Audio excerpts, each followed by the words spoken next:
भगवती जगदम्बा महामाया पूर्ण प्रकृति परमेश्वरी आद्या शक्ति भुवनेश्वरी देवी को मेरा अत्यंत प्रणाम।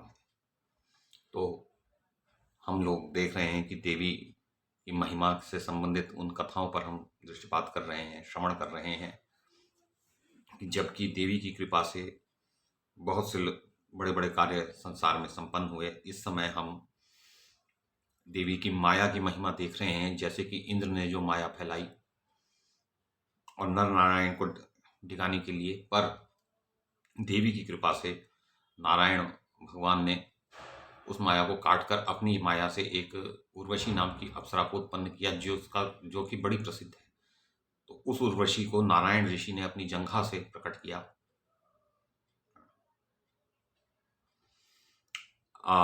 और नारायण के साथ अप्सराओं का संवाद। व्यास जी कहते हैं, राजेंद्र,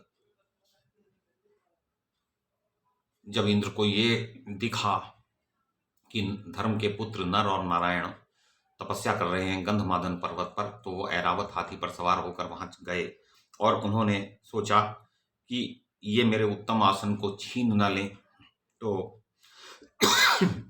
मैं एक विघ्न उपस्थित करूं कि जिससे इनकी तपस्या रुक जाए।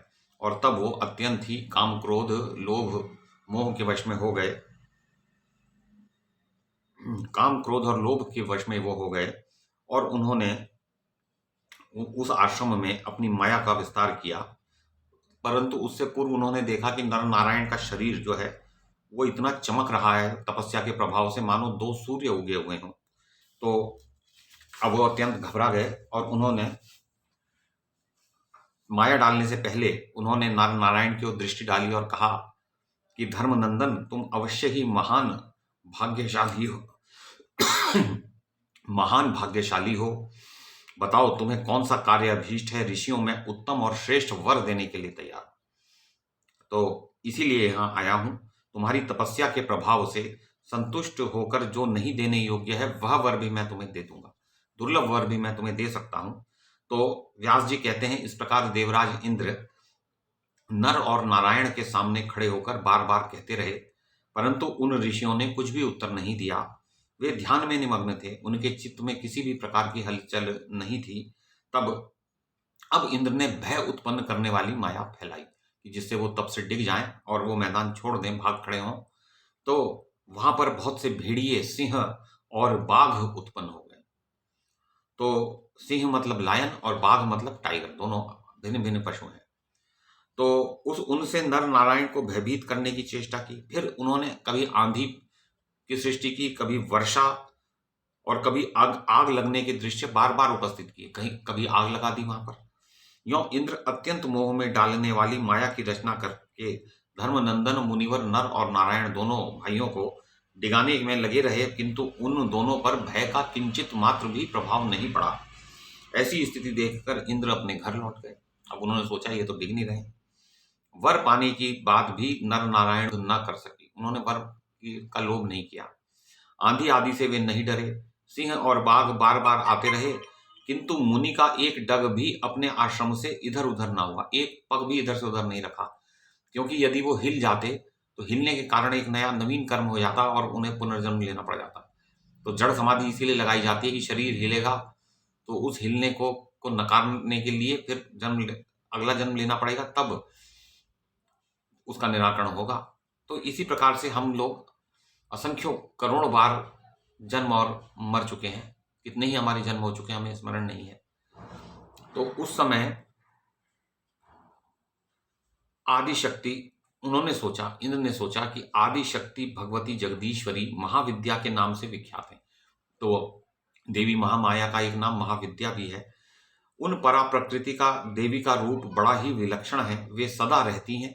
नर और नारायण उन्हीं का चिंतन कर रहे थे।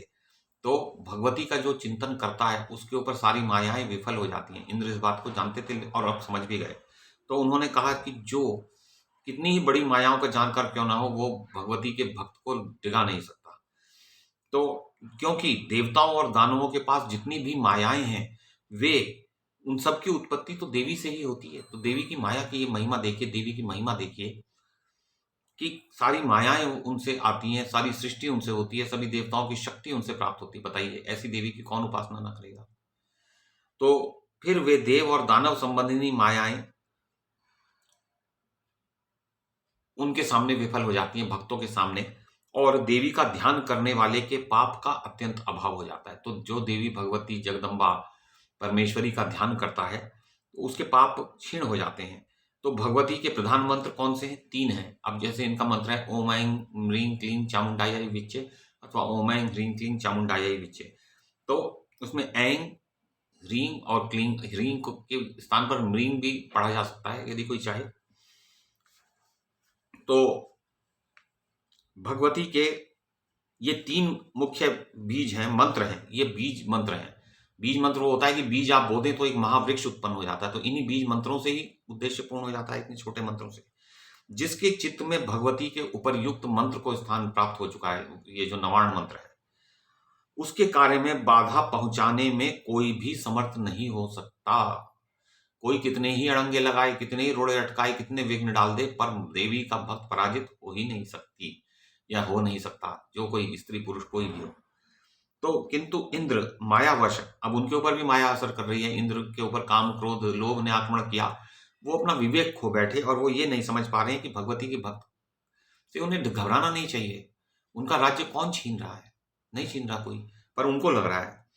तो उन्होंने सोचा नहीं, ये सोचा कि मैं इनके कार्य में विघ्न डालूं।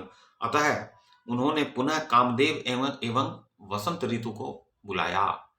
तो कामदेव जब जाते हैं तो वो वसंत ऋतु को साथ लेके जाते हैं। तो वसंत ऋतु जब होती है उसमें काम भाव अधिक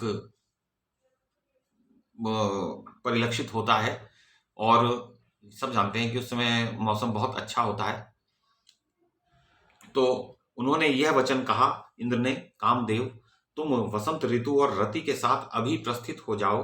अप्सराओं को साथ लेकर तुरंत गंधमादन पर्वत जाओ। वहीं बद्रिकाश्रम नामक निर्जन स्थान में पुराण पुरुष नर और नारायण, जिनकी ऋषियों में प्रधानता है, बैठकर तपस्या कर रहे हैं। मनमथ उनके पास पहुंचकर उनके चित्त को कामातुर कर देना परम आवश्यक है। उनके भीतर यौन संपर्क की इच्छा को जागृत कर दो।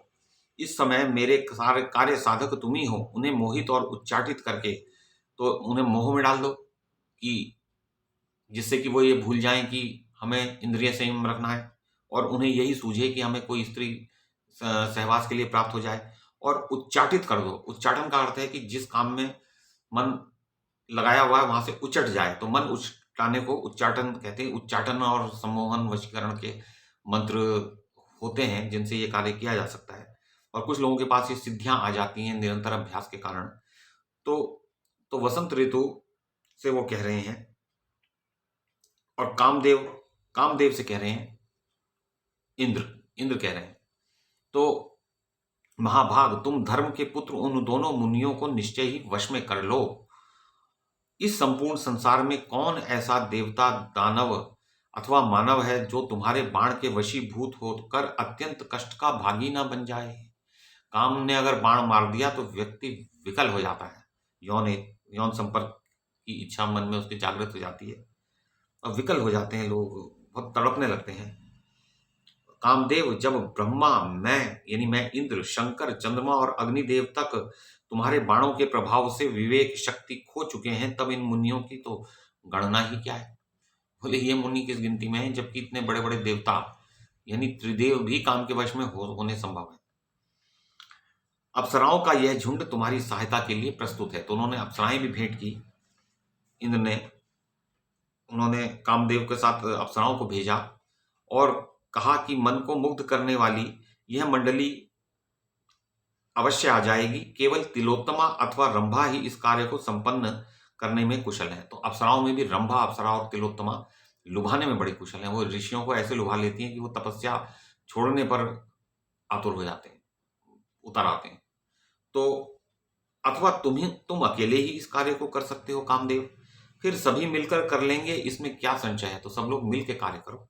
महाभाग, तुम मेरा कार्य सिद्ध करने में संलग्न हो जाओ। मैं तुम्हें अभिलषित वस्तु देने के लिए तत्पर हूं, प्रस्तुत हूं। मैंने उन तपस्वियों को वर देने की बात कहकर लुभाने की बहुत चेष्टा की, किंतु वे तो शांत भाव से बैठे ही रहे। अब वे अपने स्थान से हिले डुले तक नहीं। तो मैंने माया फैलाकर उन्हें डराने का प्रयास किया, तब भी वे अपने स्थान से नहीं हटे। देह की रक्षा आवश्यक है, इसे वे जानते ही नहीं। जब उनके पास सिंह और बाघ आ रहे थे, ऐसा लग रहा था इन्हें खा जाएंगे, उनको देखकर भी वो डिगे नहीं। उनको अपनी रक्षा, शरीर की रक्षा ही नहीं करनी अभीष्ट थी। अब वो अपने आप को नष्ट करने के लिए प्रस्तुत हो गए, परंतु उन्होंने अपने शरीर और मन को चलायमान नहीं होने दिया। इतने उत्तम उन्होंने मन और इंद्रियों और शरीर का संयम किया हुआ था।